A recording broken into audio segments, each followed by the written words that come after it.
O ito, kabago-bago lang ni Yusek Claire Castro dyan sa PCO. O meron na kaagad mga bagong fake news na kinakalat tungkol sa kanya. Kapatid daw niya, si Congresswoman Franz Castro.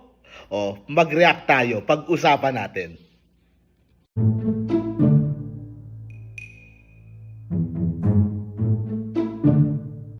Kahapon po ay nireport ko na merong ilang mga DDS vloggers na gustong tanggalin na kaagad ni Pangulong Bongbong Marcos itong si Yusek Claire Castro. Makakasira daw yan sa kanya. Pero sa totoo lang guys alam nila na nagkaroon na yung PCO ng isang Yusek na papatulan yung mga pinagkakalat nilang mga paninira tungkol kay Pangulong Bongbong Marcos. Nasanay kasi sila na hindi sila pinapatulan ng PCO.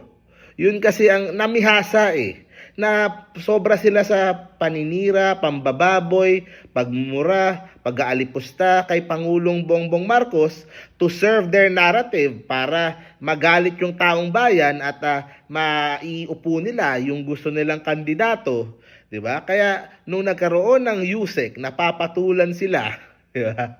At ang maganda diyan guys, ito malupit diyan. Yung mga fake news na tinitira nila dito kay Yusek, ang bilis ding patulan. Yan ang parati natin sinasabi. Ang problema sa fake news, ang bilis mag-travel niyan. Yeah? Kailangan mabilis din yung sagot mo. Kailangan unang nag-ano pa lang sila, nagsushow pa lang sila ng doubt sa tao, putulin mo na. Klaruhin mo na, fake news yan, hindi totoo yan, magsitigil kayo. Okay? Alamin kaagad kung sino ba yung source, sino ba yung nagpapakalat para yung mga nagkakalat ng fake news magdalawang isip. Yun kasi deterrent Yun ang that's the name of the game. Kailangan may deterrent ka na mag-ingat, doble ingat yung mga kalaban ninyo na magpakalat ng fake news laban sa iyo. Kasi kung hindi ka nakabantay, pwede nilang sabihin na magkapatid yan, si Claire tsaka si Franz. Ganun lang. Pero dahil nag-iingat sila, puro patanong na sila lahat. May relasyon ba? O magkapatid ba itong si Claire? Biglang nagganon na. So, kailangan mo talagang bantayan, kailangan mong i-call out. At kung talagang matitigas yung ulo, kailangan mo nang ipatrace. 'Di ba? Kung if they are using nagtatago sila sa mga anonymous accounts o sa mga peking mga accounts diyan, maganda mapatrace na kung talagang umaabuso. Okay? So, ayan. So, tingnan nyo naman yung sa mga post, di ba? Mga kilalang pangalan niya ng mga DDS. Pero, kumbaga, kahit patanong, kumbaga, inaano nila yung duda sa tao. So, ganyan yung strategy nila kahit patanong Kumbaga, they are feeding their supporters. Para kahit, ito yun kahit alam na nung mga supporters na hindi ito totoo, ihihirit pa rin nila. Iko-comment nila, kapatid mo si Franz Castro, ganyan-ganyan pala. Ay, NPA ka, ganyan-ganyan pala. So, ganun yung style Ganun yung style Pero ang maganda, simula pa lang, klaro na, hindi magkapatid. Hindi magkapatid yung dalawa. At sa itsura pa lang, medyo magkalayo na sa itsura. Diba? Medyo magkaiba naman yung itsura nitong si Congresswoman Franz at itong si Attorney Claire. Pero ganyan kasi yung style nila Hahanapan nila lang lahat ng butas, hahanapan nila lahat ng pwedeng ibato, pwedeng itira para humina yung tao, para hindi sila mabakbakan, hindi sila maresbakan, matira. Kumbaga they are trying to discourage Attorney Claire na tumira. At ganyan naman ang pambubuli. Pero ang punto nga dito, ang hirap ibuli pag yung nakaupo sa administrasyon.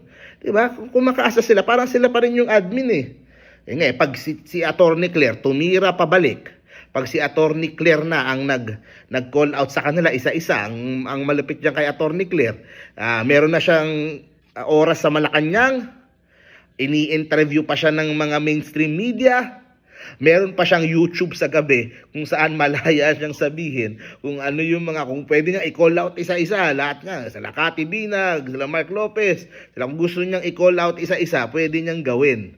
Okay, yun ang ano dito. Pero like I said, ang masasabi ko lang dito kay Attorney Claire is syempre maging conscious siya kasi lahat ng sasabihin niya hahanapan ng butas. Maganda kumaga, alam naman naming mga vloggers yan. Gawin niyang kumaga airtight lahat ng mga kanyang ilalabas na statement, mga sasabihin ng mga banat para walang maibalik sa kanya at walang maitira sa kanya. Yun ang maganda pag galing ka sa YouTube eh. Alam mo na, kunyari meron akong sasabihin statement, babasahin. Alam mo na kung ano dyan yung pwedeng gamitin laban sa akin. Pwedeng gamitin laban sa pamahalaan. So, yun ang maganda na merong kumuha ka ng USEC na may background sa social media. Alam na niya. Alam na niya yung mga dapat sabihin, ano yung hindi dapat gawin, at alam na niya kung ano yung mga pwede mong itapik or ilabas na that would generate views and could become viral.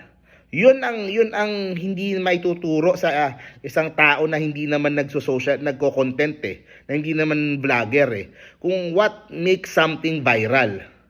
Alam ni Atty. Claire yan at gagamit kasi kahit gaano kaganda yung mga speech mo, kahit gaano kaganda yung laman ng mga announcement mo, mga proyekto mo, kung 100 tao lang ang manonood, baliwala yung announcement mo. So kailangan samahan mo something that would become viral. Pagkatapos, dapat masustansya din. Tsaka mo ipasok yung sustansya nung mga statement na sinasabi mo. Pero yan. Kung alam ni Atty. Claire, yun ang maganda. Kumaga nasa tamang direksyon. Sana magtuloy-tuloy at sana magdoble ingat nga siya. Siyempre, una yung kaligtasan niya. Siyempre, iniisip natin yan. Kasi, basta, alam nyo na. Pangalawa, siyempre, matigas naman yung dibdib niyan. Pero yun nga, iba din kasing tumira pabalik itong mga Pero anyway, ako, she's off to a good start. Kaming mga vloggers na pro-admin, we do our best to support her, to defend her, dahil ang gusto naman natin ay mawala yung mga fake news. 'Di ba? Mahirap kasi maski yung mga supporters nila alam ng fake news, ikakalat pa rin Kasi it serves their interest Pero at least ma-minimize, at least ma-deter sila na to say something na blatantly libelous, 'di ba? At yung mga pages nila na nagtatago sa mga anonymous na mga mukha, 'di ba? Magdalawang isip din kasi baka matrace din sila. So, ayan. May sinasabi si Atty. Claire na gusto niya registration ng vloggers. Medyo hindi pa ako ganun doon. Kasi syempre baka gamitin din sa amin 'yan. Pag yun nakaupo, hindi na namin kasundo. 'Di ba? Medyo din naman ako doon. Lahat naman tayo may karapatang magsalita Pero pag nagpapakalat ka na ng mga libelous na mga statements, 'di ba? Ibang usapan na yon. So, ayan, yun lang naman yung masasabi natin dyan. Lastly, gusto ko lang din pong pasalamatan yung ABP party list. Ayan, isa ng party list din po yan na talagang sumusuporta kay Pangulong Bongbong Marcos, yung kanilang first nominee, si Congressman Pep Goytia. Talagang very supportive siya sa Bagong Pilipinas. At yung kanilang, kumaga ginagamit nila yung clout at yung resources ng kanilang party list para suportahan yung Bagong Pilipinas ni Pangulong Bongbong Marcos, and of course to advance yung mga interest ng mga fireman, ng mga rescue volunteers, ng mga rescue workers, para mabigyan sila ng insurance, mabigyan sila ng training, mas mabigyan sila ng mas maayos na buhay at mapaganda yung kanilang kalagayan. Maganda talaga na represent yung ating mga bayaning mga bumbero at mga rescue workers. Yan po yung ginagawa ng ABP party list. Hindi sila naninira, wala silang inaagrabyado, hindi sila sumasama sa kahit na anong destabilisasyon. Sumusuporta lang sila sa gobyerno dahil alam nila yan yung kailangan natin para sa mas magandang bukas. Kaya tayo hindi umaasenso kasi yung mga iba puro paninira lang yung alam, di ba? Puro destabilisasyon lang yung alam. Kaya shout out po ulit sa ABP party list. See you very soon. Nakasama tayo nung kanilang motorcade nung umpisa ng kampanya. Hopefully sa mga future na mga events nila ay maimbitahan din tayo. So thank you very much po. See you po sa next video po natin, guys. Bye-bye.